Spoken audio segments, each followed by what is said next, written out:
Genèse, chapitre 15. Après ces choses, la parole de l'Éternel fut adressée à Abram dans une vision, et il dit, « Ne crains point, Abram, je suis ton bouclier, et ta récompense sera très grande. » Abram répondit, « Seigneur Éternel, que me donneras-tu?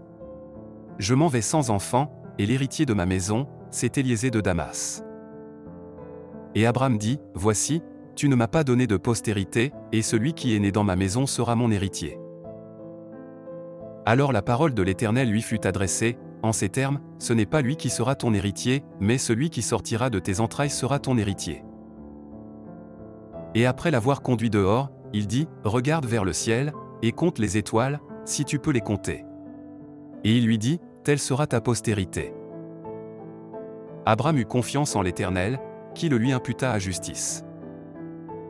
L'Éternel lui dit encore, « Je suis l'Éternel, qui t'ai fait sortir d'Ur en Chaldée, pour te donner en possession ce pays. »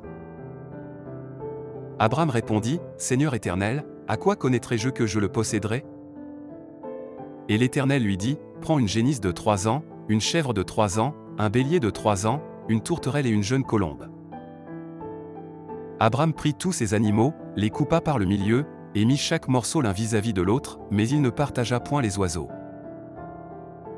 Les oiseaux de proie s'abattirent sur les cadavres, et Abram les chassa.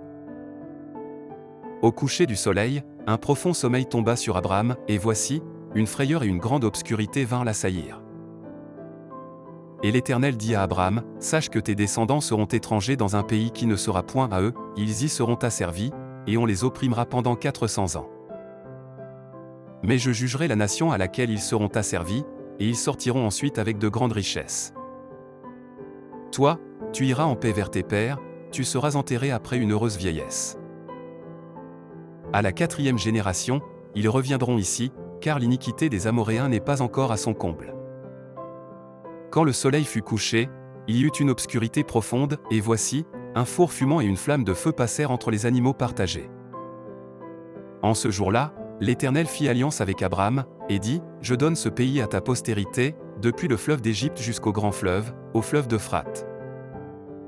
Le pays des Kéniens, des Kénisiens, des Cadmoniens, des Étiens, des Phéréziens, des Rephaïm, des Amoréens, des Cananéens, des Girgasiens et des Jébusiens.